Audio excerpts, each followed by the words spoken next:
ॐ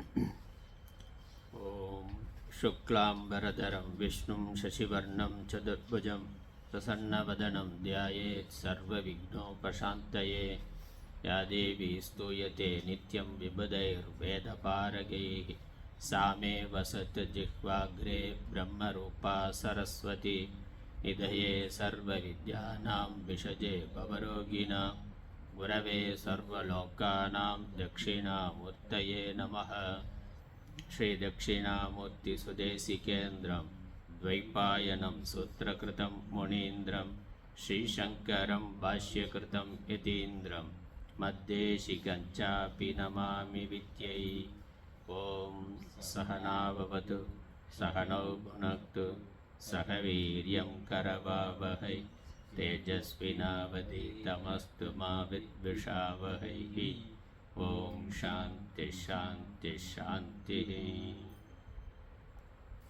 केनोपनिषद शांति मंत्र। ओम आप्यायन्तु ममांगानि वाक्प्राणश्चक्षुश्रोत्रमथो बलमिन्द्रियाणि च सर्वाणि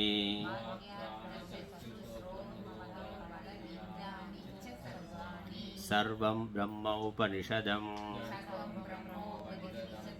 माहं ब्रह्म निराकुर्याम् मा ब्रह्म निराकरोत् अनिराकरणम् अस्तु अनिराकरणं मे अस्तु। तदात्मनि निरतेय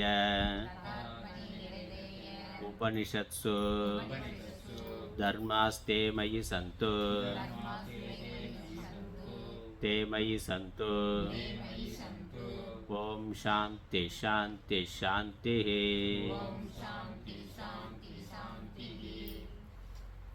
முதல் கண்டம் முதல் மந்திரம்.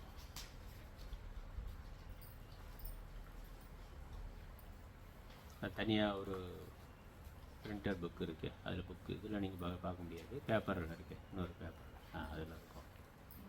பேப்பர்லேருந்து பார்த்துங்க. முதல் மந்திரம் ரெண்டாவது மந்திரம் ரெண்டு படிக்க போகிறோம். அப்புறம் அடுத்தது ஓம் கேனேஷிதம் பததி பிரேஷிதம் மனஹ கேன பிராணः பிரதமः ப்ரைத்தியுக்தः கேனேஷிதாம் வாச்சமிமாம் வதந்தி चक्षुश्रोत्रं कवदेवो युनक्ति श्रोत्रस्य श्रोत्रं मनसो मनोयत् वाचोह वाचं तव प्राणस्य प्राणः चक्षुषश्चक्षुरतिमुच्य धीराः प्रेत्यास्माल्लोकादमृता भवन्ति। ரெண்டாவது மந்திரம் திரும்ப சொல்கிறேன். ஸ்ரோத்ரஸ்ய ஸ்ரோத்ரம் மனசோ மனோயத் வாச்சோக வாச்சம் சவு பிராணஸ்ய பிராணः चक्षुषश्चक्षुरधिमुच्य धीराः प्रेत्यास्मात् लोकादमृता भवन्ति।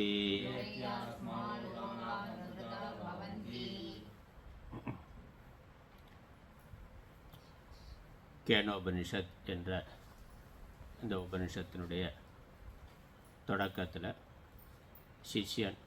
ஒரு சிஷ்யன் கேள்வி கேட்கிறார். அதனால் சிஷ்யனுடைய கேள்வியோடு தொடங்குகின்றது இந்த உபனிஷத். இந்த கேள்வி என்ன என்பதை நம்ம விரிவாகவே பார்த்திருக்கின்றோம். அதற்கு பதிலாக குருவினுடைய பதிலாக இரண்டாவது மந்திரம் இருக்கின்றது. இந்த இரண்டாவது மந்திரத்தினுடைய பொருளை பார்க்கறதுக்கு முன்னாடி இரண்டாவது மந்திரத்துக்கு ஆச்சாரியர் சுருக்கமான ஒரு முகவுரை கொடுத்திருக்கிறார். முதல் மந்திரத்தில் சிஷ்யனுடைய கேள்வி என்ன என்பதை சுருக்கமாக அவரே இங்கே கொடுத்துருக்கிறார். அதனால் அதை படித்தாலே நமக்கு கேள்வி ஞாபகத்துக்கு வரும். அதோட கேள்வியை ஞாபகப்படுத்திட்டு அப்புறம் பதிலை பார்க்கலாம். அவதாரிக்கா பாஷ்யம் நான் சம்ஸ்கிருதத்தில் சொல்கிறேன், திரும்ப சொல்லலாம். அதுக்கப்புறம் மந்திரார்த்தம் பார்க்கலாம்.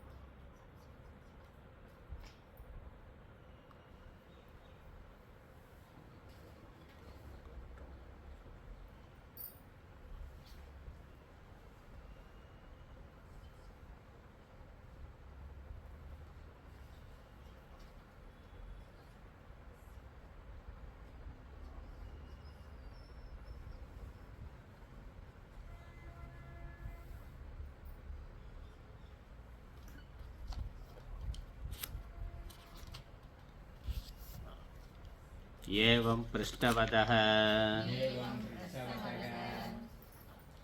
योग्याय आह गुरुः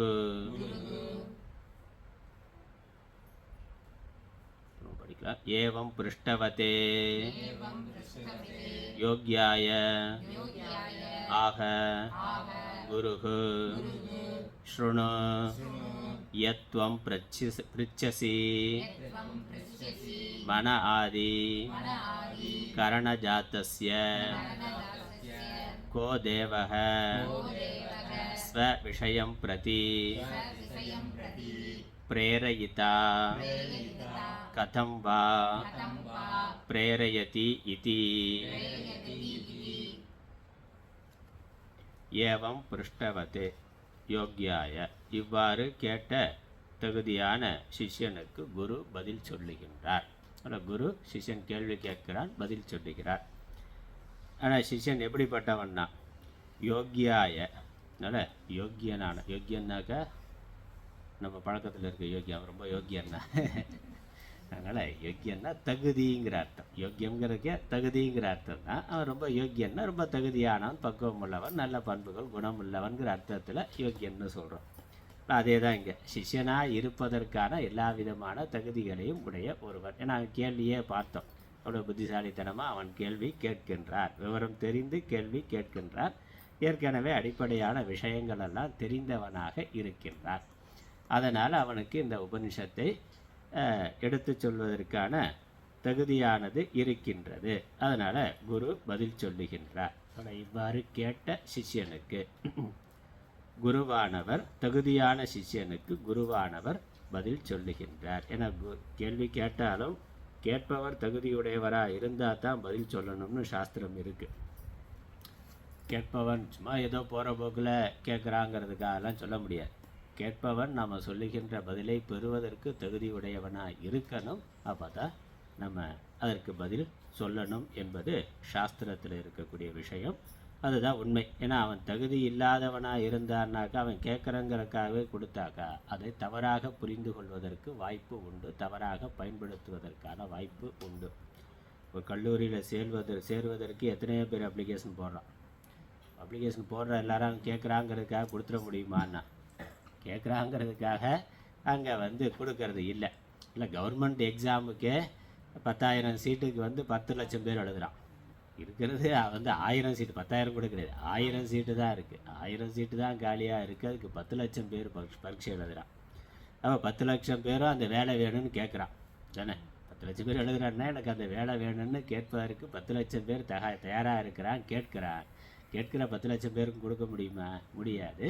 அப்போ அதில் யார் தகுதியானவர், அந்த வேலைக்கு ஏற்ற தகுதி யாருக்கு இருக்கிறதோ அவர்களுக்கு தான் அதை கொடுக்க முடியும். அதுக்கு தான் தேர்வுங்கிறது வைத்திருக்கிறார்கள். அந்த மாதிரி சிஷ்யன் கேட்கிறான்னா, யாரோ வர்றாங்க கேள்வி கேட்கிறார்கள்னா அவன் கேட்பவனுடைய தகுதிக்கு பார்த்து பதில் சொல்லுதல். என்னோட குரு நேரடியாக இங்கே குரு சிஷ்யன் நேரடியாக குருகிட்ட போய் கேள்வி கேட்குற பொழுது கேட்பவருடைய கேள்வியே கேட்பவருடைய தகுதியை காட்டிவிடும். குரு அதற்கேற்ற மாதிரி பதில் சொல்வார். அதனால் ஒரே கேள்வியை 10 பேர் கேட்டால் 10 பேருக்கும் 10 விதமான பதில் வரும். அதனால் பதில் ஒரு கேள்விக்கு ஒரே பதில் தான் அப்படின்னு சொல்லி கவர்மெண்ட் எக்ஸாம் மாதிரி கிடையாது. இங்கே நமக்கு வேதாந்த விஷயத்தில் அறிவு சார்ந்த விஷயங்களில் அது குறித்து மனப்பாடம் சார்ந்த விஷயமா இருக்குது. அறிவு சார்ந்த விஷயத்தில் கேட்பவர்களுடைய தகுதிக்கு ஏற்றாற் போல், கேட்பவர்களுடைய கேள்வியினுடைய தன்மைக்கு ஏற்றாற் போல் அதை பதில் சொல்லுவோம். அதனால் ஒரே கேள்விக்கு பலவிதமாக பதில் சொல்லுவோம், அதெல்லாம் இருக்குது. அதனால் இங்கே சிஷ்யன் கேட்ட கேள்வி நேரடியான கேள்வி, நேரடியாக வேதாந்த விஷயத்தை ஆத்ம தத்துவத்தை அவன் கேட்கின்றான். அதனால் இங்கே குரு ஆத்ம தத்துவத்தை நேரடியாக உபதேசம் செய்கின்றார். அதனால் குரு சொல்லுகின்றார். ஆச்சாரியர் எப்படி அறிமுகப்படுத்துகிறார்? அவன் கேட்ட கேள்வியை திரும்ப ஞாபகப்படுத்தி அறிமுகப்படுத்துகிறார். அதனால் இவ்விதம் கேட்ட யோக்கியனான சீடனை நோக்கி அவன் கேட்ட கேள்வி என்னது? மனம் முதலிய கரண சமூகத்தை தனது விஷயத்தை குறித்து பிரேரணம் செய்யும் தேவன் யார்? இதுதான் சுருக்கமாக அவன் கேட்ட கேள்வி. மனசு, பிராணன், கண்ணு, காது, இந்த இந்திரியங்கள் இவைகளெல்லாம் அவற்றினுடைய விஷயத்தை நோக்கி தூண்டுகின்ற சக்தி எது? சக்தி தேவன், கடவுள் அல்லது ஆத்மா, ஏதோ ஒரு அறிவு பொருள். அது ஜடமானது இல்லை, ஒரு அறிவு பொருள் இருக்குது, அது நடத்துகிறதுங்கிறது தெரிகின்றது. அது யார், அது என்ன, அதனுடைய சொரூபம் என்ன, அது எப்படிப்பட்டது என்பது சிஷ்யனுடைய கேள்வி. ரொம்ப சுருக்கமாக, இன்னும் சுருக்கமாக சொன்னால், நம்முடைய உடல், மனது இவைகளை இயக்குகின்ற அறிவு பொருள் எது, இருக்குகின்ற சக்தி எது, அது எப்படிப்பட்டது ஒரு கேள்வி. அதுக்கப்புறம் எவ்விதம் பிரேரணம் செய்கின்றார், யார் தூண்டுகிறார், எப்படி தூண்டுகிறார், 2 கேள்வி. யார் தூண்டுகிறார், அவர் எவ்வாறு தூண்டுகின்றார், சங்கல்பத்தினாலேயவா இல்லை வாக்குனாலேயா இல்லை கிரியையினாலேயாங்கிறதெல்லாம் நம்ம பார்த்தோம். அதனால் யார் தூண்டுகிறார், அவரை பற்றிய விவரம் வேணும். அப்புறம் அவர் எப்படி தூண்டுகிறார் என்பது இந்த 2 கேள்விக்குமான பதில், விடை வருகின்றது. விடையா குரு இந்த மந்திரத்தை சொல்லுகின்றார். மந்திரார்த்தம் பார்க்கலாம். மந்திரத்துக்கான பதப்பொருள் பார்த்துருவோம், ஒவ்வொரு சொல்லுக்கும் பொருள் பார்ப்போம். அதுக்கப்புறம் அதற்கான விரிவான விளக்கங்களை பார்க்கலாம். சிஷ்யன் அதி புத்திசாலித்தனமாக ரொம்ப நுணுக்கமான விஷயத்தை பற்றி கேள்வி கேட்டதுனால குருவும் அப்படியே பதில் சொல்லுகின்றார். இன்னொன்று, இந்த பதிலை இப்படித்தான் சொல்ல முடியும், அதனால் அப்படி பதில் சொல்கிறார். பதிலை பார்த்தா நமக்கு கொஞ்சம் காமெடியாக இருக்கலாம் அல்லது குழப்பமாக இருக்கலாம். இப்படி ஒரு பதிலா அப்படிங்கிற எண்ணம் வரலாம். நம்ம அர்த்தம் பார்த்தா தெரியும். அது ஏன் அப்படிங்கிறதுக்கு ஆச்சாரியர் விரிவான விளக்கம் கொடுக்கிறார். யார் அந்த தேவன்? கேள்விக்கு என்ன பதில்? ஸ்ரோத்ரஸ்ய ஸ்ரோத்ரம், மனசக மனக எது, வாச்சக வாச்சம், சவு பிராணஸ்ய பிராணக, சக்ஷுஷக சக்ஷுகு. இது ஒரு பதில். அதுக்கப்புறம் முதல் வரியில் பதில் முடிஞ்சது. 2வது வரியில் இந்த பதில் மூலமாக கிடைக்கிற ஞானம், அதாவது யார் அந்த தேவன்னா, அந்த தேவனை இவ்வாறு நீ அறிந்து கொண்டால், அந்த தேவனை நீ அறிந்து கொள்வதனால் கிடைக்கக்கூடிய பலன் என்ன என்பதையும் சொல்கிறார். அவருடைய கேள்வி அந்த தேவன் யாருங்கிறது தான். ஆனால் அந்த தேவன் யாருன்னு சொல்லிட்டு அந்த ஞானத்தினால கிடைக்கக்கூடிய பலன் என்ன என்பதையும் சொல்லுகின்றார். அதனால் 2வது வரியில் அதிமுச்சிய தீராக அஸ்மாத் லோகாத் பிரேத்திய அமிர்தா பவந்தி. இந்த தேவனை அறிந்து கொண்டவர்கள், அறிந்து கொண்டு அதிமுச்சிய இந்த சரீரம் முதலானவைகளிலிருந்து ஒருவன் விடுதலை அடைகின்ற தீரர்கள், தீராகான தீரர்கள், விவேகிகள், ஞானிகள் என்ற அர்த்தம். இந்த உபதேசம் பண்ணுகின்ற இந்த தேவனை பற்றிய அறிவை யார் அடைகிறார்களோ, அடைகின்ற அந்த அறிவாளிகள், விவேகிகள், ஞானிகள், அஸ்மாத் லோகாத் பிரேத்திய, இந்த உலகத்திலிருந்து, லோகம்ங்கிறது இந்த சரீரம், உடல், இந்த இடத்துல சரீரம் உடலுக்கு லோகம்னு பேர். இந்த சரீரத்திலிருந்து, இந்த உடலிலிருந்து விடுபடுபவர்கள்,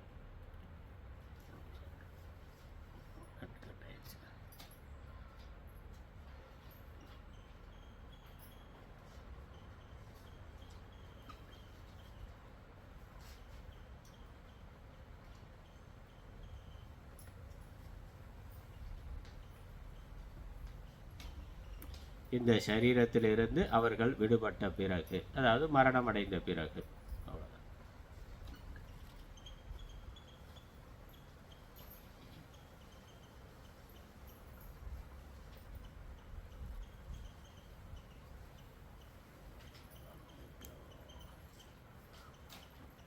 இந்த சரீரத்திலிருந்து விடுபட்ட பிறகு, அதாவது மரணம் அடைந்த பிறகு, மரணம் அடைகின்ற பொழுது அமிர்தா பவந்தி, அவர்கள் அமிர்தத்துவத்தை அடைகிறார்கள். அமிர்தத்துவம்னா மரணம் இல்லாத நிலையை அடைகிறார்கள். மரணம் இல்லாத நிலையை அடைகிறார்கள்னு அர்த்தம் திரும்ப பிறக்கிறது இல்லை. பிறந்தா தானே இன்னொரு மரணம் வரும். இப்போ இருக்கிற இந்த சரீரத்திலிருந்து அவர்கள் விடுபட்ட பிறகு மரணம் இல்லாத நிலையை அடைகிறார்கள்னா மீண்டும் ஒரு சரீரத்தை எடுப்பது இல்லை, அவர்கள் இறைத்தன்மையை அடைந்து விடுகிறார்கள். இறைவனோடு இரண்டர கலந்து விடுகிறார்கள், அல்லது இறைவனாகவே இருக்கிறார்கள். அதனால் மீண்டும் பிறப்பது இல்லை, பிறவாத நிலையை அவர்கள், பிறப்பு இறப்பு இல்லாத நிலை அப்படி சொல்லணும், பிறப்பு இறப்பு இல்லாத நிலையை அவர்கள் அடைந்து விடுகிறார்கள். அதனால் அதுதான் வீடு பேருன்னு சொல்கிறோம், மோட்சம்னு சொல்கிறோம், முக்தி விதேக முக்தின்னு பேர். அதனால் இந்த கேள்விக்கான பதில் சரியாக புரிந்தாலே மோட்சம். அப்புறம் மோட்சத்துக்கு என்ன பண்ணுறதுன்னு அடுத்த கேள்வி வரக்கூடாது. அடுத்த கேள்வி இல்லை, இந்த கேள்வி வந்ததுன்னா என்ன அர்த்தம்? கேள்விக்கு பதில் புரியலேன்னு அர்த்தம். குரு இங்கே சொல்கிற பதில் புரியலேன்னு அர்த்தம், திரும்ப முதல்ல இருந்து படிக்கணும்னு அர்த்தம். அதனால் இந்த கேள்விக்கு குரு என்ன பதில் சொல்லி இருக்கிறாரோ அந்த பதில் சரியாக புரிந்து விட்டால் அந்த ஞானத்தை ஒருவன் அடைந்து விட்டால், அதனால் தீராகான்னு சொல்கிறார். ஞானத்தை அடைந்தவர்களை தீரார்கள். அவன் பிறவா நிலையை மோட்சத்தை அடைவான், அடைந்து விடுவான், அடைகிறான், அவர்கள் அடைகிறார்கள். சரி, பதில் என்ன பார்ப்போம். அதனால் ரெண்டாவது வரி பலன், இந்த ஞானத்தை அடைகிறதுனால கிடைக்கக்கூடிய பலனை சொல்லியிருக்கு. முதல் வரியில் தான் பதில் இருக்குது. இங்கே காதை தூண்டுகின்ற தேவன் யார் அப்படின்னு கேட்டால் குருவினுடைய பதில் ஸ்ரோத்ரஸ்ய ஸ்ரோத்ரம், அது காதுக்கு காதானது. எந்த ஒரு சக்தியானது காதை கேள்வியில் தூண்டுகிறதோ கேட்க செய்கிறதோ அது எதுனா அது காதுக்கு காது, அது பதில். அதுக்கப்புறம் மனசக மனக எது, அது மனசுக்கு மனதானது. எந்த ஒன்று மனதை அதனுடைய விஷயங்களில் செலுத்துகின்றது அப்படின்னு கேட்டால் அது மனதுக்கும் மனதானது, அதான் பதில்.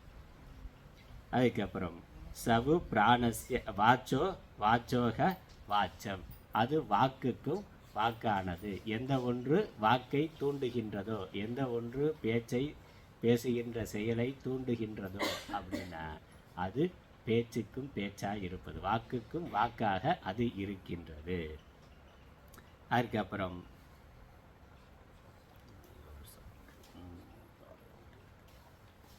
நெட்வொர்க்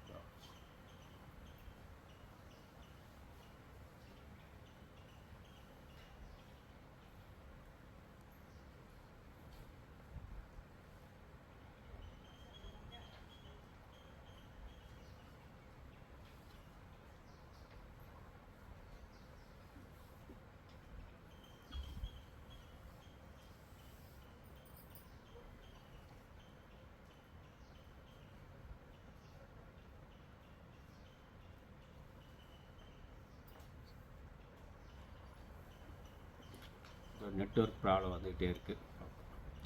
அதனால் பதில் என்னது? அது பிராணஸ்ய பிராணக, அது பிராணனுக்கும் பிராணனாக இருக்கின்றது. அதுக்கப்புறம் சக்ஷுஷக சக்ஷு, அது கண்ணுக்கும் கண்ணானது. அதனால் எந்த தேவன் இதெல்லாம் தூண்டுகிறார்னா ஒவ்வொன்றா சிஷ்யன் சொல்லி கேட்டான். அதனால் குருவும் ஒன்றா ஒவ்வொன்றா சொல்லி பதில் சொல்கிறாரு.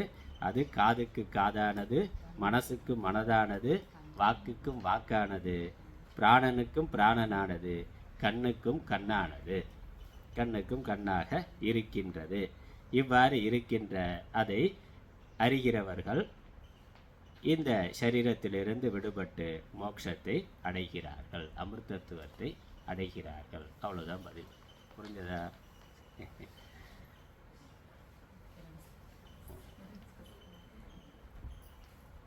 இதுக்கப்புறம் அடுத்த மந்திரத்தில் அதெல்லாம் விரிவாக வரப்போகுது. அப்படித்தான் இதற்கு பதில், குருவோட பதில் அப்படி தான் அவர் சொல்லியிருக்கிறார். அவர் யாருன்னா யாராவது ஒரு ஆளை குறிப்பிட்டு சொல்லணும்ல. அவர் பரலோகத்தில் இருக்கிற பரமபிதா, இல்லை வைகுண்டத்தில் இருக்கக்கூடிய மகாவிஷ்ணு, இல்லை கைலாசத்தில் இருக்கக்கூடிய பரமசிவன், இல்லை பராசக்தினா அந்த மாதிரி ஸ்ரீபுரத்தில் இருக்கக்கூடிய பராசக்தி, அப்படி யாரையும் குறிப்பிடாமல் அவர் யாருன்னா அவர் கண்ணுக்கும் கண்ணானவர், காதுக்கும் காணானது, மூக்குக்கு மூக்கானது, பிராணனுக்கு பிராணனானது, அப்படின்னு பதில் சொல்லியிருக்கிறார். ஏன் அப்படி பதில் சொல்லியிருக்கிறார், அதன் மூலமாக என்ன புரிய வைக்கிறார் அப்படிங்கிறத ஆச்சாரியார் தெளிவுபடுத்துகிறார். அதனால் நம்ம பாஷ்யத்தோடு படிச்சுட்டு போனால் புரியும். அதனால் இது ஏன் எப்படி பதில் சொல்லணும், நேரடியாக சொல்லலாமே அப்படிங்கிற கேள்வியும் வருது. அதற்கும் ஆச்சாரியர் பதில் சொல்கிறார். அதனால் பூர்வபக்ஷம் நமக்கு என்ன கேள்வி வருதோ அந்த கேள்விக்கெல்லாம் பூர்வபக்ஷம் கிளப்பி அவர் பதில் சொல்லுகின்றார். நம்ம பாஷ்யத்தோடைய பார்க்கலாம். அதுக்கப்புறம் நான் அங்கங்கே எங்கே தேவையோ அதெல்லாம் விளக்கம் கொடுக்குறேன், பார்ப்போம்.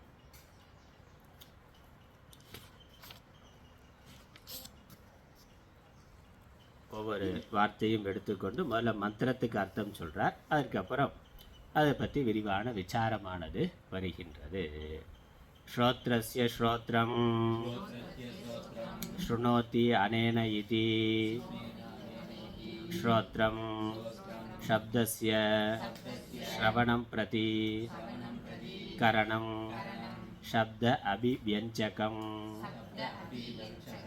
ஸ்ரோத்ரம் இந்திரியம் தஸ்ய ஸ்ரோத்ரம் சக யஹ त्वया पृष्टः चक्षुः श्रोत्रं कवु देवः युनक्ति इति.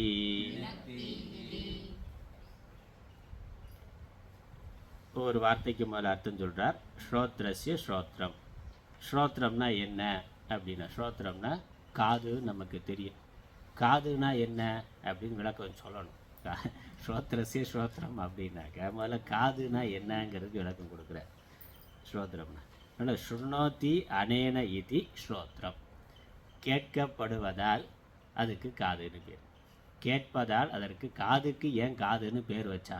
கேட்கணும்ல, நம்ம என்னைக்காவது கேட்குறோமா? காதில் எல்லாத்தையும் கேட்டுக்கிட்டு இருக்கிறோம், காதுக்கு ஏன் காதுன்னு பேர் வச்சிருக்கிறான்னு கேள்வி கேட்கணும்ல. வேறு ஏதாவது ஒரு சப்தத்தை வச்சுருக்கலாமே. ஒரு பொருளுக்கு ஒரு சொல் இருக்குது. அப்போ அந்த சொல் அந்த பொருளுக்கான பெயராக எப்படி வந்தது? இலக்கணத்தில் அதுக்கான ஆராய்ச்சி இருக்குது, இலக்கணத்தில் விளக்கம் இருக்குது. இந்த பொருளை இந்த வார்த்தையினால தான் குறிப்பிடணும்னு ஏன் இருக்கணும்? வேறு எத்தனையோ வார்த்தைகள் இருக்குது, அப்படி சொல்லலாமேனா? இப்போ சொல்லுக்கு அந்த பொருளுக்கு அந்த சொல் வார்த்தை உருவாகிறது அப்படிங்கிறதுக்கு பல காரணம் இருக்குது. இயற்பெயர், தொழிற்பெயர், பண்பு பெயர் எல்லாம் பார்க்கணும் தமிழ் இலக்கணத்தில். அப்புறம் காரண பெயர், இடுகுறி பெயர்னு இருக்குது. இடுகுறி பெயர்னாக்கா அதுக்கு எந்த விளக்கமும் கிடையாது, அது அப்படி தான் சொல்லப்பட்டு வருது, அவ்வளோதான். அது ஏன் அப்படி சொல்கிறோம்னா அது அப்படி தான் காலகாலமாக சொல்லப்பட்டு வருது, அதனால் அதுக்கு அப்படி பேர் அப்படின்னு இருக்குது. சில பெயர்கள் காரண பெயராக இருக்கும். ஒரு காரணத்தை வைத்துக்கொண்டு அதனுடைய செயல்பாட்டை வைத்துக்கொண்டு சொல்லுவோம். தொழிற்பெயர்னு இருக்குது. அந்த தொழிலை வைத்துக்கொண்டு ஓட்டுநர்னா, ஏன் ஓட்டுநருக்கு ஓட்டுநர்னு பேருனா அவர் ஓட்டுறதுனால ஓட்டுநர்னு பேர், அவ்வளோதானே. நடத்துனர்னா நடத்துறதுனால நடத்துனர்னு பேர். அப்போ அது தொழிற்பெயர். அந்த தொழிலை செய்கிறதுனால அவருக்கு அந்த பெயர் வருது. இல்லை கருப்பன்னா, ஏன் கருப்பன்னு பேர்? கருப்பாக இருக்கிறதுனால கருப்பன். அப்போ குணத்தை வைத்துக்கொண்டு அந்த பெயர் வருது, அதுக்கு பண்பு பெயர் அப்படின்னு பேர். இப்படி இருக்குது. அதே மாதிரி காதுக்கு ஏன் காதுன்னு பேருனா கேட்கறதுனால அதுக்கு காதுன்னு பேர், காண்பதுனால அதுக்கு கண்ணுன்னு பேர். காட்சி அப்படிங்கிறதுலேருந்து காட்சியை அறிய எந்த கருவி உதவுகின்றதோ அதுக்கு கண்கிற பெயர் வந்தது. அதே மாதிரி மூக்குனா, மூக்குக்கு முகர்வதனால மூக்கு. முகர்தல் அப்படிங்கிறது வாசனை பிடித்தல், அந்த முகர்தல்ங்கிற வேலையை செய்கிறதுனால அதுக்கு மூக்குன்னு பேர். வாக்கு பேசுறது அப்படிங்கிறதுனால வாய்க்கு வாக்குன்னு பேர், வாயின்னு பேர். அதே மாதிரி கேட்கறதுனால காதுக்கு காதுன்னு பேர். அதான் ஆச்சரிய கொடுக்குறார். ஸ்ருணோத்தி அனேன இதி ஸ்ரோத்ரம், இதனால் கேட்கப்படுவதால் இதற்கு காதுன்னு பேர். அதுக்கப்புறம் சப்தஸ்ய ஸ்ரவணம் பிரதி கரணம் சப்தம், சப்த அபிவியஞ்சகம் ஸ்ரோத்ரம், ஸ்ரோத்ரம் இந்திரியம். சப்தத்தை கேட்டு அதை நமக்கு அதை பற்றிய அறிவை கொடுக்கறதுனால அதுக்கு ஸ்ரோத்திரம்னு பேர். வெறும் கேட்கறதுனால காதுன்னா, கேட்கறதுனால என்ன ஆகுது, நமக்கு ஒரு அறிவானது கிடைக்கின்றது. ஒரு ஒளி இருக்குது, காது கேட்கலைன்னா என்னாச்சு, யார் என்ன கத்திக்கிட்டு இருந்தாலும் நமக்கு ஒன்றும் தெரியாது. அப்போ காது என்ன பண்ணுது, அந்த வெளியே இருக்க ஒளியை வாங்கி அதை அறிவாக நமக்கு கொடுக்கின்றது. அதனால் ஒளிகளை பற்றிய அறிவை கொடுக்கறதுனால அதுக்கு காதுன்னு பேர். அதான் விளக்கம். அதனால் நம்ம இங்கே தமிழில் பார்ப்போம். அதாவது ஸ்ரோத்திரத்துக்கு எத்தனாவது பக்கம்? 13வது பக்கத்தில் கடைசி வரி, கடைசியில் அதில் பதார்த்தம் இருக்குது. பதார்த்தம் நான் சுருக்கமாக சொல்லிட்டேன், ஆனால் இங்கே இருக்க பதார்த்தம் வேணாம், பதவுரை வேண்டாம். 13வது பக்கத்தில் கடைசியில் பாஷ்யம்னு இருக்குது, அங்கே இருந்தால் பார்க்குறோம், தமிழில் பார்க்கலாம். ஸ்ரோத்திரத்துக்கு ஸ்ரோத்திரமானது இதனால் கேட்பது பற்றினா கேட்பதுனால காதுன்னு பேர். அதுக்கு விளக்கம் அது சப்தத்தின் ஸ்ரவணத்தை கேட்டலை குறித்து ஸ்ரோத்திரமானது கரணம் ஆகின்றது. அதாவது அதுக்கு ஒரு விளக்கம், அது கேட்கறதுனால காதுன்னா அதன் மூலம் என்ன, அதாவது சப்தத்தை பிரகாசப்படுத்துவது ஸ்ரோத்திரம் என்ற இந்திரியம் என்று ஏற்பட்டது. அந்த சப்தத்தை கேட்டு நமக்கு அறிவாக கொடுக்குது, அதனால அதுக்கு ஸ்ரோத்திரம்னு பேர். அதனால் சப்தத்தை பிரகாசப்படுத்துதுன்னா, இப்படி பொருள் இருக்குன்னாக்கா பொருள் இருந்தால் மட்டும் போதாது, ஒரு வெளிச்சம் இருந்து அந்த பொருளை காட்டணும். அப்புறம் கண் என்ன பண்ணுது, அந்த பொருள் இருக்குன்னு நமக்கு காட்டுகிறது. கண் பொருளை பிரகாசப்படுத்துகின்றது.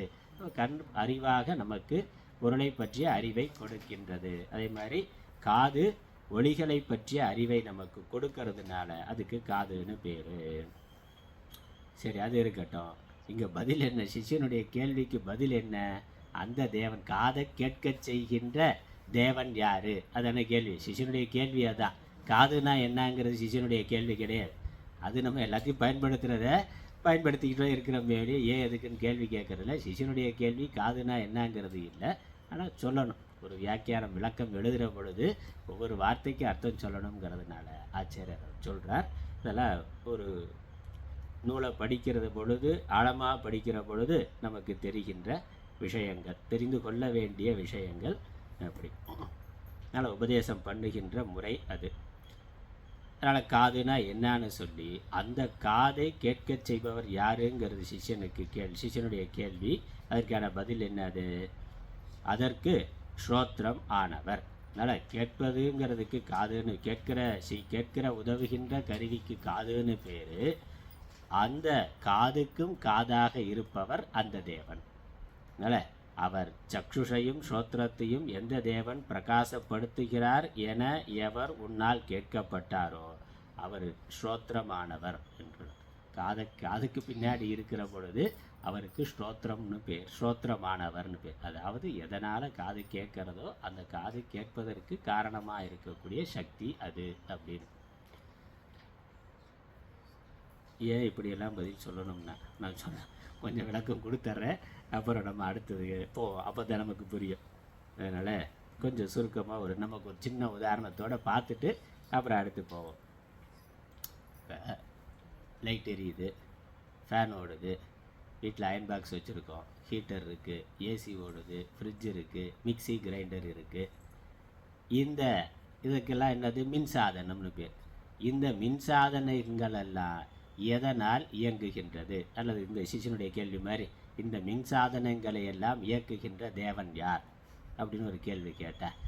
எதனால் மின் விளக்கானது ஒளிர்கிறது, எதனால் மின் விசிறியானது சுழல்கிறது, எதனால் குளிர்சாதன பெட்டியானது குளிர்விக்கின்றது, தமிழில் சொல்லணும், குளிர்சாதன பெட்டியானது குளிர்விக்கின்றது, எதனால் அரைப்பான் அரைக்கிறது, மிக்சி, எதனால் ஆட்டுவான் ஆட்டுகிறது, கிரைண்டர், அது தமிழில் சொல்கிறேன், எதனால் ஆட்டுவான் ஆட்டுகிறது அப்படின்னு கேட்டால் எல்லாத்துக்கும் என்ன பதில்? ஒரே பதில் தானே. பின்னாடி இருக்கிறது ஒரு பொருள் தான், என்னது, மின்சாரம்ங்கிற ஒன்று. ஆனால் அந்த மின்சாரங்கிற ஒன்றை நேராக சொல்லாமல் மின்சாரங்கிற ஒன்று அப்படின்னு நேராக சொன்னால் அந்த மின்சாரம் எங்கே இருக்குதுன்னு காட்டுன்னு கேட்போம். காட்ட முடியுமா? காட்ட முடியாது. அதனால் குரு என்ன பதில் சொல்கிறாரு, எதனால் மின்விளக்கானது ஒளிர்கிறதோ அதனால் அது மின்விளக்குக்கும் மின்விளக்காக இருப்பது, மின்விசிறிக்கும் மின்விசிறியாக இருப்பது, அயன் பாக்ஸுக்கும் அயன் பாக்ஸாக இருப்பது, அது கிரைண்டருக்கும் கிரைண்டராக இருப்பது, அது மிக்சிக்கு மிக்சியாக இருப்பது, ஏசிக்கு ஏசியாக இருப்பது, அது அப்படின்னாக்க அதிலிருந்து சுருக்கமாக சொல்ல வர விஷயம் இது அனைத்திற்கும் வேறானது. இது அனைத்திற்கும் வேறான ஒன்று, அது அதனோடு சேர்ந்து அதை அதுவாக இருக்க செய்திருக்கின்றது. அதான் விஷயம் ஒன்று. இது எல்லாத்துக்கும் வேறாக இருக்கக்கூடிய ஒன்று அதற்கு பின்னாடி இருந்து அதை இயக்குகின்றது அப்படிங்கிறது. அதுக்குன்னு நேரடியாக காட்டுவதற்கான ஒரு அடையாளம் இல்லைங்கிறதுனால அப்படி காட்டப்படுகிறது. மின்சாரம் அப்படின்னு ஒரு வார்த்தையில் சொன்னேன், மின்சாரம்னா என்னன்னு அடுத்த கேள்வி கேட்பான். சொல்ல முடியுமா? மின்சாரம் வந்து கருப்பாக இருக்குமா, சிவப்பாக இருக்குமா, இல்லை அது லைட்டாக ஒளிர்கிறதே, மின்சாரத்துக்கு ஒளிர்கின்ற குணம் உண்டு, ஒளிருவது மின்சாரம் சொல்ல முடியுமா?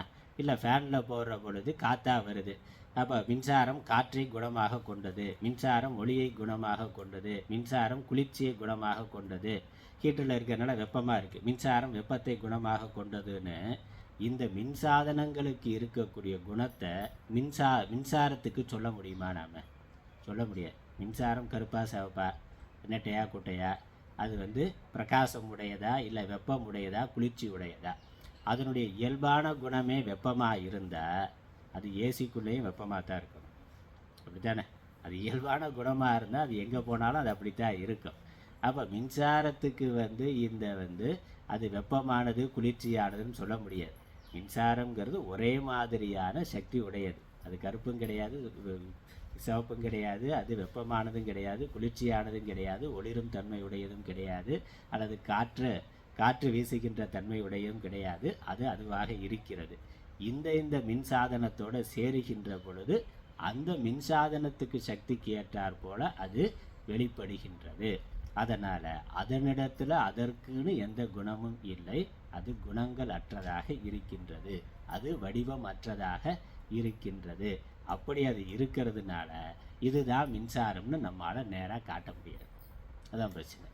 அதனால் கரண்ட்டு இருக்கான்னு கேட்டால் என்ன பண்ணுவோம்? சுவிட்சை போட்டு பார்த்து லைட் எரிஞ்சால் கரண்ட் இருக்குது, இல்லை ஃபேன் ஓடுனா கரண்ட் இருக்குது அப்படின்னு அந்த கருவியை வைத்து கொண்டு அதற்கு பின்னாடி இருக்கக்கூடிய சக்தியை நாம் சொல்லுகின்றோம். அதனால் இங்கே அது காதுக்கு காதாக இருக்கிறதுங்கிறது குருவினுடைய ஒரு காதுக்கு பின்னாடி இருந்து காதை இயக்குவது எதுனா காதுக்கு காதாக இருக்கக்கூடிய ஒரு சக்தி. இது ஒரு பதில். அதுக்கப்புறம் அசௌ ஏவம் விசிஷ்டஹ ஸ்ரோத்ர ஆதீனி நியுக்தஹ இதி வக்தவ்யே நனு ஏதத் அனனுரூபம் பிரதிவச்சனம் ஸ்ரோத்ரஸ்ய ஸ்ரோத்ரம் இது. இப்படி ஒரு பதிலை சொன்னனால அதனால் முதல்ல இந்த ஒரு விஷயத்தை மட்டும் விசாரம் பண்ணுறார். அப்புறம் ஏன்னா இதே தான் எல்லாத்துக்கும் காதுக்கு காதுன்னு குரு பதில் சொன்ன உடனே என்னையா இது ஒரு பதில், இது ஒரு பதிலா அப்படின்னு கேட்டு ஏன் இப்படி பதில் சொல்கிறீங்க அப்படின்னு சொல்லி கேள்வியை கேட்டு பதில் கொடுக்குறார். அதனால் இது சங்கை, இது கேள்வி, நம்மளை மாதிரி ஒரு எதிராளியினுடைய கேள்வி. இதுக்கு பூர்வ பக்ஷம்னு பேர். பூர்வ பக்ஷின்னு ஒரு ஆள், அவர் கேட்குற கேள்விக்கு பூர்வ பக்ஷம்னு பேர். சந்தேகம் கேட்குறவர் இப்படி ஸ்ரோத்ரஸ்ய ஸ்ரோத்திரம்னு பதில் சொன்னாக்கா ஏன் எப்படி பதில் சொல்லணும் அப்படின்னு. அதனால் இவர் இத்தகையதுடன் கூடியவராய் ஸ்ரோத்ராதி பிரேரணைகளை செய்கிறார் என சொல்ல வேண்டுவது அவசியமாக இருக்க. ஆனால் யார் அந்த தேவன்னு கேட்டால் அந்த தேவன் கருப்பாக இருப்பார், சிவப்பாக இருப்பார், இல்லை கையில் சங்கு சக்கரம் வச்சுருப்பார். இந்த மாதிரி ஏதாவது அடையாளத்தை சொல்லி இவர் தான் அவர்னு நேரடியாக காட்ட வேண்டியது தானே.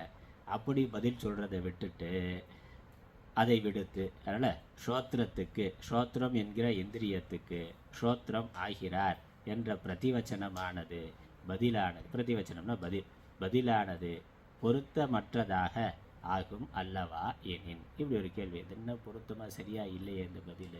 சிஷியன் அளவுக்கு குரு புத்திசாலியாக மாதிரி தெரியலையேன்னா சிஷியை அவ்வளோ புத்திசாலித்தனமாக கேள்வி கேட்டால் அதுக்கு பதில் சொன்னால் ஸ்ரோத்ரஸ்ய ஸ்ரோத்திரம்னு சொல்லி விட்டுட்டா எப்படி? இது என்ன பதில்? ஏன் இந்த பதில் அதனால் நேரடியாக காட்டாமல் இப்படி பதில் சொல்கிறது எதனால்? இந்த பதில் பொருத்தமாக இல்லையே என்பது கேள்வி. அப்படி ஒரு கேள்வி ஆச்சாரியார் போட்டு பதில். ஏன்னா உபனிஷத் சொல்லியிருக்கு, உபனிஷத் சொல்லியிருக்கிறது உபனிஷத்து, ரிஷிகள் மகான்களால் சொல்லப்பட்ட பதில். அதை நம்ம தப்பு சரியில்லைன்னு சொல்ல முடியாது. அவர்கள் அப்படி சொல்லி இருக்கிறார்கள், அப்படி சொல்லுகிறார்கள்னா அதற்கு ஒரு காரணம் இருக்கணும். அதை ஏன் அப்படி சொல்லுகிறார்கள்ங்கிறதுக்கு ஒரு நியாயமான ஒரு காரணம் இருக்கணும். அந்த நியாயத்தை தான் ஆச்சாரியர் தெளிவுபடுத்துகிறார். ஏன்னா இதை இப்படித்தான் சொல்ல முடியும். அதனால் மின்சாரம் இருக்கா இல்லையானாக்கா மின்சாரம் இருக்குது இல்லைன்னு நேரடியாக நீ பார்த்து சொல்ல வேண்டியது. ஆனால் எதுக்கு சுவிட்சை போட்டு லைட்டை பார்த்து சொல்கிற? கேள்வி கேட்கலாம்ல. மின்சாரம் இருக்கா இல்லைன்னாக்கா பார்த்து இருக்குது இல்லை அப்படின்னா இங்கே சேர் இருக்கான்னு கேட்டால் ஆமாம் இருக்குன்னா சரி, மின்சாரம் இருக்கா இல்லையானா நேராக பார்த்து சொல்ல வேண்டியது தானே. அதை விட்டுட்டு சுவிட்சை போட்டு லைட்டை பார்த்துட்டு மின்சாரம் இருக்குங்கிற. நீ பார்த்தது லைட்டை தானே, லைட்டை பார்த்துட்டு லைட் இருக்குன்னு தானே சொல்லணும். ஏன் மின்சாரம் இருக்குன்னு எப்படி சொல்கிற அப்படின்னு கேள்வி கேட்டேன். அது அப்படி தான் சொல்லணும். அது ஏன்னா மின்சாரம் அப்படி நேரடியாக பார்த்து அறியக்கூடியதாக இல்லைங்கிறதுனால இப்படித்தான் இதை சொல்ல முடியும். சில கேள்விக்கு பதில் அப்படித்தான், புரிகிற மாதிரி பதில் சொல்லுங்கன்னு சில சமயங்களில் கேட்போம். இதுக்கு இப்படித்தான் பதில் சொல்ல முடியும், இப்படியே தான் புரிந்து கொள்ளணும். ஆனால் புரிந்து கொள்றதும் அப்படியே தான் புரிந்து கொள்ளணுமே ஒழிய வேறு எப்படியும் பதில் சொல்ல முடியாது அப்படின்னு பதில். சரி, அதனால் இது தோஷம். இதுக்குனால சிஜனுடைய கேள்வியாக அதான். இங்கே பூர்வபக்ஷம் என்னது, இதுக்கு நேரடியாக யாருன்னு சொல்ல வேண்டியது, ஆனால் ஏன் ஸ்ரோத்ரஸ்ய ஸ்ரோத்திரம்னு சொல்லணும் அப்படின்னு கேள்வி. பதில் சொல்கிறார் உத்தரம், இது தோஷம் ஆகாது. இது தோஷம்னா இது ஒன்றும் குறை இல்லை. இப்படி பதில் சொல்கிறது ஒரு குற்றம் இல்லை, குறை இல்லை. ஏன்? அதற்கான பதில் சம்ஸ்கிருதம் பார்ப்போம். ந ஏஷ தோஷः தஸ்ய அன்யதா விசேஷ அனவகமாத் யதி ஹி ஸ்ரோத்ராதி வியாபார யதிரிக்தேன ஸ்வவியாபாரேண விசிஷ்டः ஸ்ரோத்ராதி நியோக்தா அவகம்யேத தாத்ராதி பிரயோக்திருவத் ததா இதம் அனனுரூபம் பிரதிவச்சனம் ஸ்யாத் நத் இக ஸ்ரோத்ராதீனாம் பிரயோக்தா ஸ்வவியாபார விசிஷ்டः லவித்ர ஆதிவத் அதிகம்யதே. இதில் தோஷம் இல்லை. அதனால் இப்படி கேள்வி இப்படி பதில் சொல்கிறதுல ஒன்றும் குற்றம் இல்லை. ஏன் அப்படி பதில் சொல்லப்பட்டிருக்கிறது? உபனிஷத் ஏன் அப்படி பதில் சொல்லுகிறது, அல்லது அந்த குரு ஏன் அவ்வாறு பதில் சொல்லி இருக்கின்றார் என்று கேட்டால் அதற்கு வேறு விதமான விசேஷணம் எதுவும் இருப்பதாக அறியப்படாமையே அதன் காரணம் ஆகும். ஒன்றை நம்ம குறிப்பிட்டு சொல்லணும் என்றால் எப்படி என்று அதுக்கு ஏதாவது ஒரு அடையாளம் இருக்கணும், அப்படித்தான் சொல்ல முடியும். அடையாளம் இருக்கிறதான் சொல்ல முடியும். ஜாதி குண கிரியா சம்பந்தம் அப்படின்னு பேர். ஒரு பொருளை பற்றி நம்ம குறிப்பிடுறோம்னா அது குறிப்பிடுறதுல இந்த ஏதாவது ஒன்று இருந்தால் தான் அது சொல்ல முடியும். குணம் அப்படின்னாக்கா அது கருப்பாக இருக்குது, சிவப்பாக இருக்குது, ஒரு வடிவம் இருக்குது அப்படின்னாக்கா அந்த வடிவத்தை பார்த்தோ அல்லது அதனுடைய நிறத்தை பார்த்தோ நிறத்தை வைத்து கொண்டு இது இப்படி அப்படின்னு அது சொல்லலாம். அதனால் ஒரு பொருளை பற்றி சொல்கிற பொழுது அதனுடைய குணம், அதுக்குன்னு ஒரு குணம் இருந்தால் அந்த குணத்தை வைத்து கொண்டு சொல்லலாம். வடிவம் இருந்தால் வடிவத்தை வைத்து கொண்டு சொல்லலாம். அதில் குணம் ரூபம். அப்புறம் கிரியா அல்லது அது ஏதோ ஒரு செயலை செய்து கொண்டு இருந்தால் அந்த செயலை வைத்து கொண்டு அந்த 4 பேர் நிற்கிறான்னா 4 பேரில் யார் ராமன்னா, யார் அவன் தலையை சுரிஞ்சிருக்கானே அவன் தான் ராமன்னா. 4 பேரும் ஒரே மாதிரி இருக்கிறான்னா, ஒன்று அவன் வேறு வேறு கலர் சட்டை போட்டிருந்தான்னாக்கா சிவப்பு சட்டை போட்டிருக்கிறவர் அப்படின்னு சொல்லலாம். 4 பேரும் ஒரே கம்பெனியில் வேலை பார்க்குறாரு, ஒரே மாதிரி யூனிஃபார்ம் போட்டிருக்கான்னா என்ன சொல்கிறது? வேறுபாடு இருந்தால் எது வேறுபட்டு இருக்கோ அதை பார்த்து சொல்லலாம். இல்லை நெட்டையாக குட்டையாக இருக்கிற ஆள்னா 4 பேரில் ஒருத்தன் உயரமாக இருக்கானா அந்த உயரமாக இருக்கிறானே அவன் தான்னு சொல்லலாம். 4 பேரும் ஒரே உயரத்துலேருந்து என்ன சொல்கிறது? எப்படி சொல்கிறது? அப்போ அதுவும் அங்கே வேறுபடுத்தி காட்ட முடியலை. அதுக்கப்புறம் அவர் இல்லை 4 பேரும் 4 பேரில் ஒருத்தன் மட்டும் ஏதோ வேலை செஞ்சுக்கிட்டு இருந்தான் அப்படின்னாக்கா 4 பேர் உட்காந்துருக்கான், ஒருத்தன் நிற்கிறான்னாக்கா அந்த நிற்கிற ஆளுன்னு சொல்லலாம், இல்லை உட்காந்துருக்கிற ஆளுன்னு சொல்லலாம். 4 பேரும் ஒன்றும் செய்யாமல் ஒரே மாதிரி இருக்கிறான், இல்லை ஒரே மாதிரி வேலை செய்கிறான்னா அதை வச்சுன்னு சொல்ல முடியாது. குண கிரியா குணம் வச்சு சொல்லணும், இல்லைன்னா கிரியை வச்சு சொல்லணும். சிலது ஜாதி வைத்து சொல்லுவோம். ஜாதினாக்கா அதோட மற்ற இனத்திலிருந்து ஆடு எதுனாக்கா மாடு மாதிரி ஆடுன்னு அதோட ஜாதியை வைத்து அதை கொண்டு சொல்லலாம். இல்லை காட்டெருமை எப்படி இருக்கும்னா நம்ம நாட்டெருமை எப்படி இருக்கோ அதே மாதிரி இன்னும் கொஞ்சம் பெருசாக இருக்கும் சொல்லலாம்ல. இப்போ அதே மாதிரி சமான ஜாதியில் இன்னொரு பொருள் இருக்கிற பொழுது அந்த தெரிந்ததை வைத்துக்கொண்டு தெரியாததை அடையாளப்படுத்தி சொல்கிறோம். குழந்தை கேட்குற பொழுது இது மாதிரி தாண்டா அது இருக்கும் அப்படின்னு நம்ம அதே மாதிரி இன்னொரு பொருள் இருந்தால் சொல்லலாம். இங்கே மின்சாரம் எப்படி இருக்கும்னு கேட்டால் அதே மாதிரி இன்னொரு பொருள் எங்கேயாவது இருக்கான்னு சொல்ல முடியாது. அப்படி சொல்ல முடியாது. அதுக்கு மின்சாரத்துக்கு ஏதாவது கலர் இருக்கானா, அதுக்கு ஒரு கலர் இல்லை, அதை வச்சுன்னு சொல்ல முடியாது. அதற்கு ஏதாவது வடிவம் இருக்கானா, வடிவத்தை வச்சுன்னு சொல்ல முடியாது. ஏன்னா மின்சாரங்கிறதுனால அது ஒரு கிரியை, அதுவும் நேரடியாக கிரியை பண்ணலை, இன்னொரு சாதனத்துக்குள்ளே போய் கிரியை பண்ணுறதுனால அதை அடையாளப்படுத்தி நம்ம சொல்லுகின்றோம். அதனால் அதுக்குன்னு ஒரு கிரியை இல்லாததுனால அப்படியும் காட்ட முடியாது. அதுக்குன்னு சொந்தமாக ஒரு நிறம், வடிவம், குணம், செயல் இருந்தாக்கா அதை வைத்து கொண்டு சொல்லலாம். அப்படி எதுவும் இல்லாததை அடையாளப்படுத்துறதுக்கு அது வேற எதோட சம்பந்தப்படுகிறதோ அந்த சம்பந்தப்பட்டதை வைத்து கொண்டு சொல்லுகின்றோம். அதனால் அதற்குன்னு வேறு விதமான விசேஷம் இருப்பதாக அறியப்படாமையே அதன் காரணமாகும். அதனால் இந்த உடம்புக்குள்ளே இருக்கக்கூடிய ஆத்மா அப்படி எந்த அடையாளமும் இல்லாதது. ஆத்மா கருப்பா சிவப்பானா சொல்ல முடியாது. ஆத்மா நெட்டையா குட்டையானா அது சொல்ல முடியாது. ஆனால் ஆத்மா நெட்டையா குட்டையானா குழந்தையா இருக்கிற பொழுது உடம்பு சின்னதாக இருக்குது, அங்கேயும் ஆத்மா இருக்குது. பெரிய ஆளாக ஆயிட்டான்னாக்கா அவனே உயரமாயிடுறான். அப்போ ஆத்மாவும் வளர்ந்துருச்சுன்னு சொல்ல முடியுமா? ஆத்மா ஒரே சைஸில் தான் இருக்குனாக்கா உடம்பு வர்ற பொழுது ஆத்மா அந்த சைஸில் அந்த உடம்புல ஏதோ ஒரு பகுதியில் தான் இருக்க முடியும். எறும்பாக இருந்தாலும் அதற்குள்ளே ஆத்மா இருக்குது. அதை இயங்கிறதுக்கு அதுக்கும் கண்ணு காது மூக்கு இருக்குது, அதை இயக்குகின்ற ஒரு சக்தி இருக்குது. அப்போ எறும்போட உடம்பு சைஸுக்கு அது இருக்குது அப்படின்னு சொல்ல முடியுமா? அந்த அளவுக்கு இருக்குன்னா அப்போ மனிதனோட உடம்புல இருக்க ஆத்மா மனிதனுடைய உடம்பு சைஸுக்கு இருக்குமா? கேள்வி வருதில்லை. அப்புறம் அந்த உடம்பு ஒரே சைஸ்லேயே இருக்கானா? பிறக்கிற பொழுது அம்மாவோட வயிற்றுக்குள்ளே இருக்கிற போது ஒரு துளியாக இருந்தது, கண்ணுக்கு தெரியாத ஒரு துளியாக இருந்தது. அந்த கண்ணுக்கு தெரியாத ஒரு துளிக்குள்ளே ஆத்மா இருந்ததில்லை. அப்போ அந்த ஒரு துளி அளவு தான் ஆத்மான்னு சொன்னால் அது பெருசாகி எவ்வளோ பெரிய உடம்பு ஆகிட்டான், 80 கிலோ வந்துட்டான், 100 கிலோ வந்துட்டான்னா ஆத்மா உடம்புல ஒரு துளியாக ஏதோ ஒரு மூலையில் இருக்குன்னு ஆயிரும். அப்படி இல்லையே. அதனால் அது அதற்குன்னு ஒரு வடிவம் இல்லை, அதற்குன்னு ஒரு ரூபம் இல்லை, அதற்குன்னு ஒரு கிரியை இல்லை. அதனால் அதை நேரடியாக இப்படின்னு குறித்து காட்டி சொல்ல முடியாது. அதனால் காது இருக்குது, காது பஞ்சபூதத்தினால் ஆனது, ஜடமாக இருக்குங்கிறது தெரியும். இப்போ காது கேட்பதற்கு காரணமாக எது இருக்கோ அப்படி பார்ப்போம். அடுத்த விஷயத்தை அது நம்ம இன்னும் விரிவான விளக்கம் பின்னாடி பார்க்கலாம். இங்கே பாஷ்யத்தோடு சேர்ந்து போவோம். அதனால் அதற்குன்னு விசேஷம் எதுவும், அதனால் இதுக்கு பேர் விசேஷம்னு பேர், அஜெக்டிவ். விசேஷம்னா அஜெக்டிவ்னு அர்த்தம். தமிழில் சொன்னால் உரிச்சொல். அந்த உரிச்சொல் அப்படி எந்த குணங்களும் இல்லாததுனால, எந்த விசேஷமும் சொல்ல முடியாததுனால இப்படி சொல்லுகின்றது. ஸ்ரோத்ராதிகளின் வியாபாரத்தை விட அதற்கு விளக்கம் கொடுக்குறார். ஆனால் விசேஷம் எதுவும் இருப்பதாக அறியப்படாமையே அதன் காரணம் அப்படிங்கிறதுக்கு விளக்கம் ஸ்ரோத்ராதிகளின் வியாபாரத்தை விட. வியாபாரம்னா அதனுடைய செயல்பாடுன்னு அர்த்தம். ஆனால் நம்ம இங்கே பயன்படுத்துகின்ற வார்த்தைகள் நமக்கு வழக்கத்தில் இருக்கக்கூடிய வார்த்தையோட அர்த்தத்தில் பார்க்கக்கூடாது. வியாபாரம்னா செயல்னு அர்த்தம்.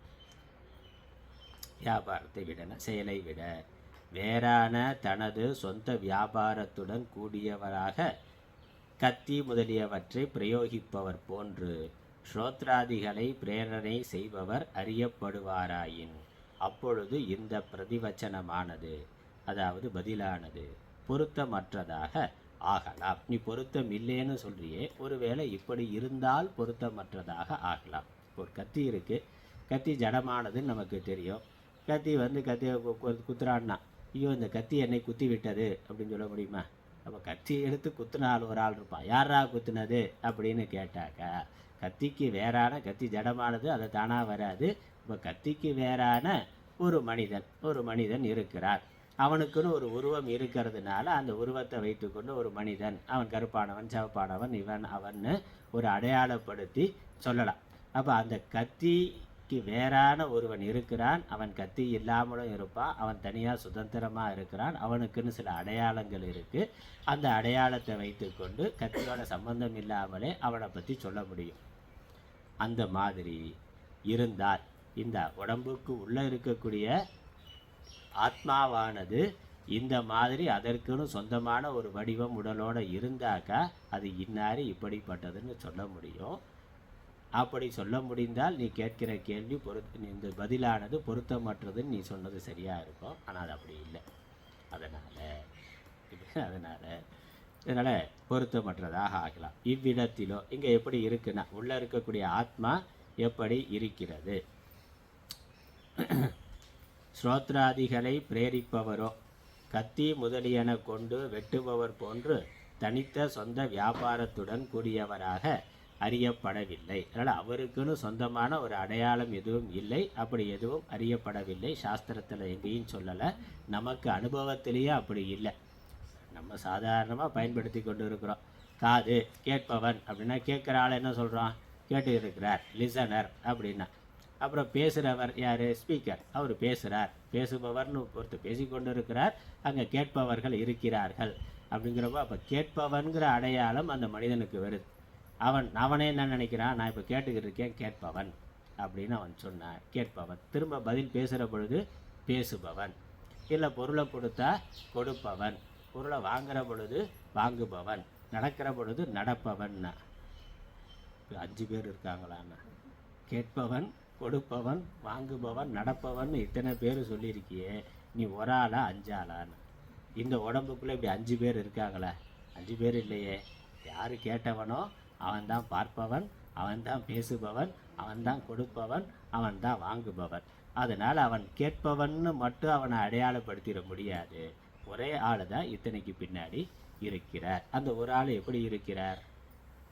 எப்படி இருக்கிறார்னு தெரியாமல் அதி சூக்ஷ்மமாக இருக்கின்றார். அதனால் அவரை ஒரு தொழிலை செய்கின்றவனை குறிப்பிட்டு காட்டுற மாதிரி சொல்ல முடியாது. சரி, இவ்விடத்திலோ ஸ்ரோத்ராதிகளை பிரேரிப்பவரோ கத்தி முதலியன கொண்டு வெட்டுபவர் போன்று தனித்த சொந்த வியாபாரத்துடன் கூடியவராக அறியப்படவில்லை. அதனால் சங்காதங்களான, சங்காதம்னா கூட்டம் சேர்ந்தது அப்படின்னு அர்த்தம்.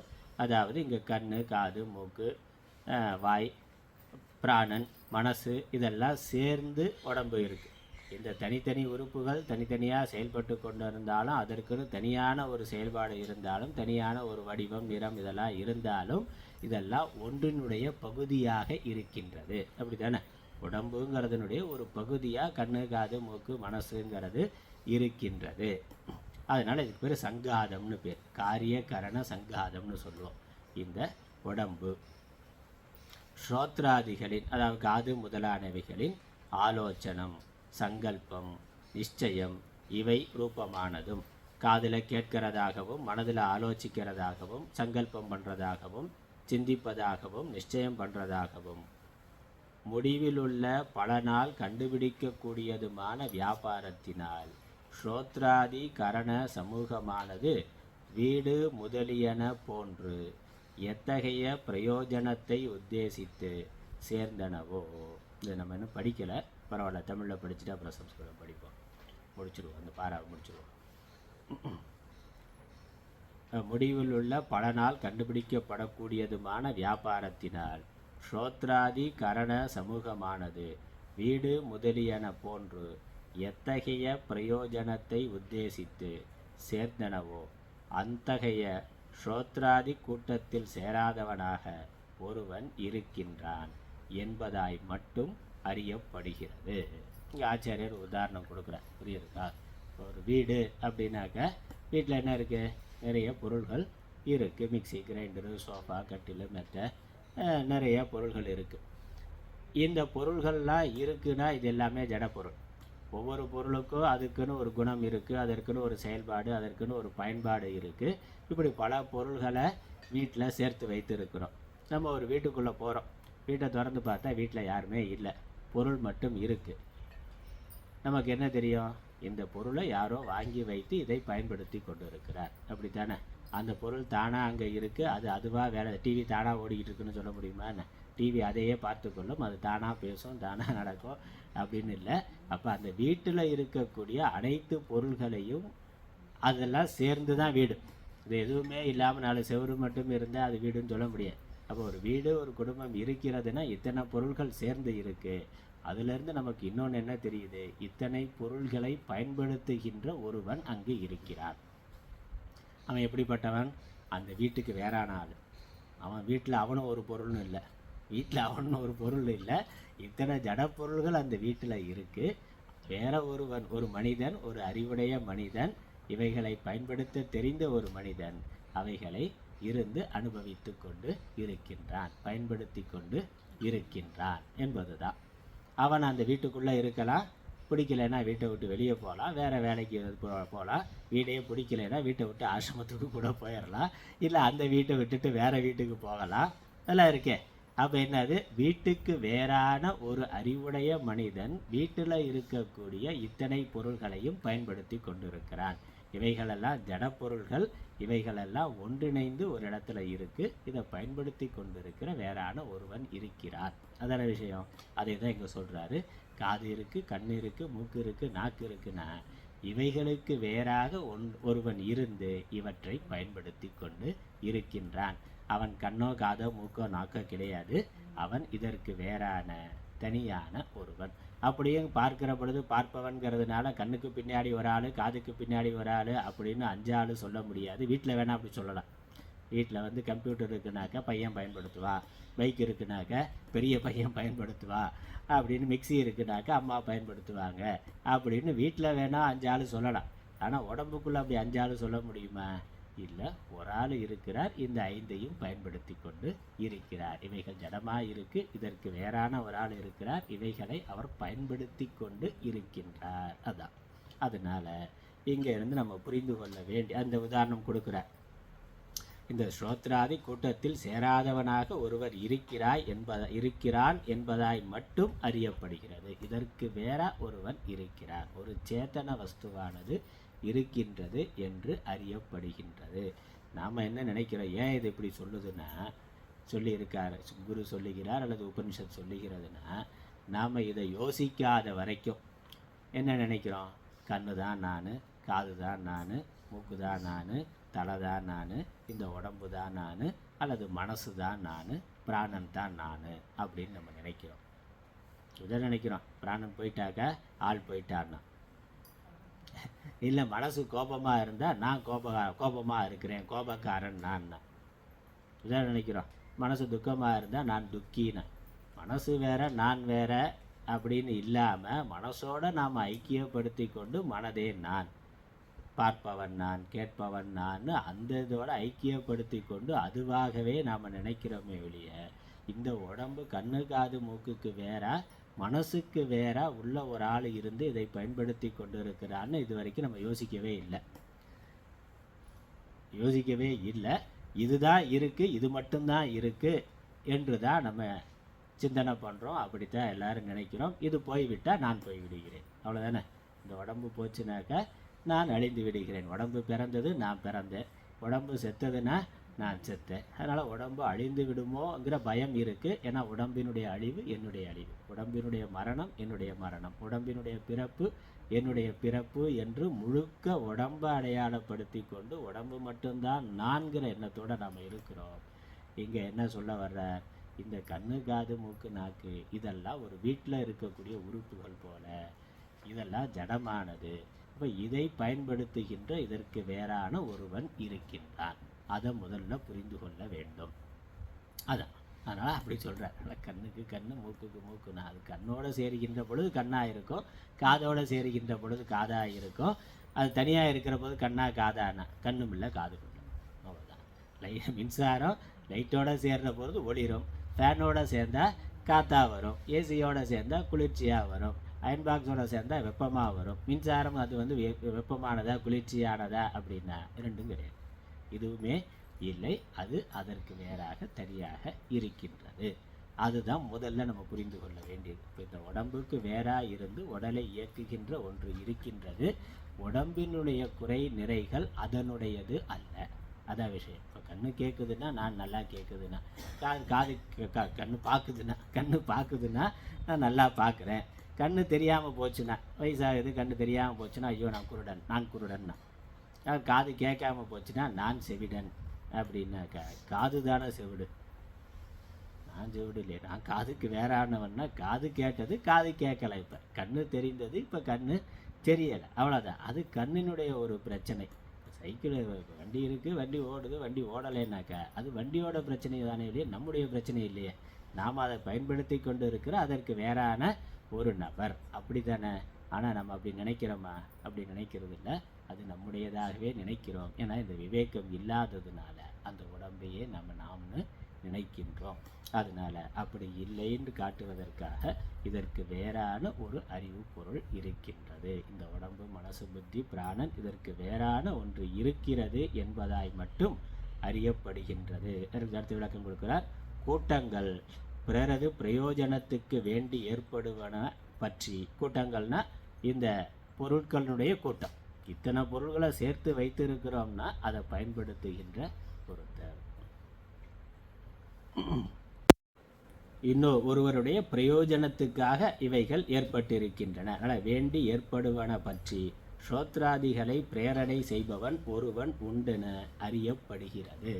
அதனால் இதெல்லாம் கூட்டமாக இருக்கு, இதை தூண்டுகின்றவன், இதை பயன்படுத்தி கொண்டிருப்பவன், இதற்கு வேறாக இருக்கின்ற ஒருவன் இருக்கிறான் என்று இதன் மூலமாக, இந்த உபதேசத்தின் மூலமாக அறியப்படுகின்றது. சிஷ்யன் அறிந்து கொள்ளணும், அல்ல அப்படி இருக்கிறான் அறிந்து கொள்ளணும். ஆகவே ஸ்ரோத்ரஸ்ய ஸ்ரோத்ரம் என்ற இந்த பிரதிவச்சனம் பொருத்தம் உள்ளதாகவே ஆகின்றது. அதனால் இதுதான் விஷயம். இதற்கு வேறாக ஒன்று இருக்கிறது என்பதை ஒருவன் புரிந்து கொள்ள வேண்டும். அது கண்ணு, காது, மூக்கு, நாக்கோ கிடையாது, அதற்கு வேறானது. அது தற்காலிகமாக அதை பயன்படுத்தி கொண்டிருக்கின்றது. அதை பயன்படுத்துகின்ற பொழுது அதனுடைய குணத்தை அடைந்தது போல இருக்கிறது. வாஸ்தவமாக அந்த குணத்தை அது அடைவது இல்லை. அடைந்ததுனாக்கா அப்புறம் அடுத்த உறுப்போட சேர முடியாது. அது விட்டுட்டாதுன்னா அடுத்த உறுப்புக்கு போக முடியும். இப்போ கண்ணு பார்க்கிற பொழுது அதோடையே இருந்தானா காது எப்படி கேட்கும்? இப்போ கண்ணோடையும் சேரணும், காதோடையும் சேரணும், மனசோடையும் சேரணும். அப்போ அதற்கு வேறாக இருக்கிறார், அதோடு ஒட்டி கொள்வது இல்லை. இப்போ கண்ணால் பொருளை பார்க்குறோம்னா அது கருப்பு நிறம், கருப்பை பார்க்குற பொழுது கருப்புனா, பார்த்து முடித்த உடனே அடுத்த பொருளை பார்த்தா அது வெள்ளைன்னு தெரியுது. இந்த பார்க்கிற கருப்பு நிறம் கண்ணோட ஒட்டிக்கிச்சுன்னா அடுத்த பொருளை பார்த்தாலும் கருப்பாக தானே தெரியும். இதை பார்க்கிற பொழுது கருப்பாக தெரியுது, அதை பார்க்கிற போது வெள்ளையாக தெரியுதுன்னா இந்த கருப்போ வெள்ளையோ கண்ணினுடைய குணம் அல்ல, அது பொருளினுடைய குணம். அறியப்படும் பொருளினுடைய குணம் தானே ஒழிய அறிகின்ற கண்ணினுடைய குணம் அல்ல.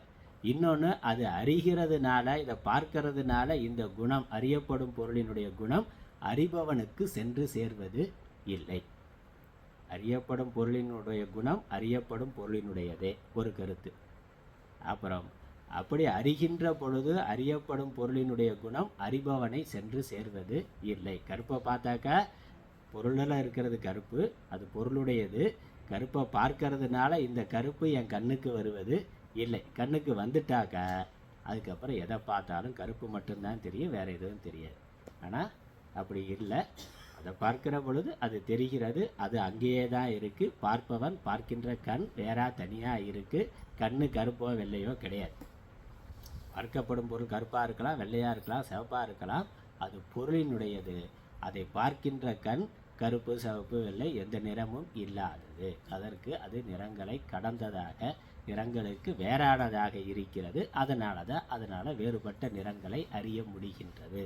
அதே தான் இங்கே காது கேட்குது, கண்ணு பார்க்குது, வாய் பேசுது, மனசு சிந்திக்குதுன்னா இதை பயன்படுத்தி கொண்டிருப்பவன் இதற்கு வேறாக இருக்கின்றான். இதனுடைய குறை நிறைகள் எல்லாம் இதனுடையது, அதன் ஆத்மாவினுடையது அல்ல, இதை அறிபவனுடையது அல்ல.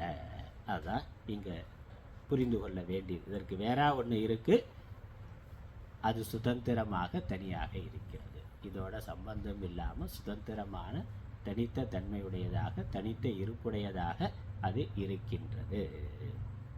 அதுக்கப்புறம் அடுத்த கேள்வி வருது, அதுக்கு பதில் வருது.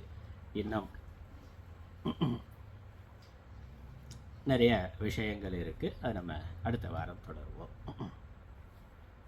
ஓம் ஈஸ்வரோ குருராத்மேதி முத்தி பேத விபாகினே வ்யோமவத்யாப்ததேகாய தட்சிணாமூர்த்தயே நமः. ஓம் பூர்ணமத பூர்ணமிதம் பூர்ணாத் பூர்ணமுதச்யதே பூர்ணஸ்ய பூர்ணமாதாய பூர்ணமேவாவசிஷ்யதே. ஓம் சாந்தி சாந்தி சாந்தி. ஹரி ஓம்.